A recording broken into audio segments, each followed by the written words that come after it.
இந்த படத்தோட ஸ்டோரி என்னன்னா, சுந்தர்சி ஒரு லாயரா வேலை பார்த்துட்டு இருக்காரு. இவரோட தங்கச்சி தான் தமன்னா. தமன்னாவோ தான் மனசுக்கு பிடிச்சவனை தான் கல்யாணம் பண்ணிக்குவேன்னு அடம் பிடிக்க அது முடியாதுன்னு அவங்க வீட்லயும் தடவோட இவங்க வீட்டை விட்டு ஓடி கல்யாணமும் பண்ணிக்கிறாங்க. காதலனையே இவங்களுக்கு குழந்தையும் பிறக்குது, பையன் ஒண்ணு பொண்ணு ஒண்ணுன்னு.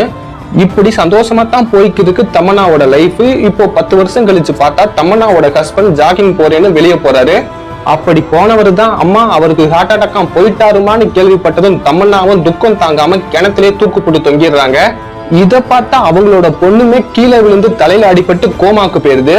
இந்த நியூஸ் சுந்தர்சிக்கு போக இதை கேட்ட சுந்தர்சி, என் தங்கச்சியா வாய்ப்பே கிடையாது, அவ தற்கொலை பண்ணிக்க மாட்டா, இதுல ஏதோ மிஸ்டேக் இருக்குன்னு அவரோட சிஐடி வேலையை தமன்னா வாழ்ந்த கிராமத்துக்கு வந்து ஆரம்பிச்சிடுறாரு. இதுக்கப்புறம் அந்த கிராமத்துல மர்மமான முறையில சில மரணங்கள் நடக்குது. இது எதுக்காக நடக்குது, யார் பண்றா, தங்கச்சியை கொன்னது யாருன்னு சுந்தர்சி தேடி போறாரு. இதுக்கப்புறம் நடக்க இருக்க திருப்பங்கள் தான் இந்த படத்தோட கதை.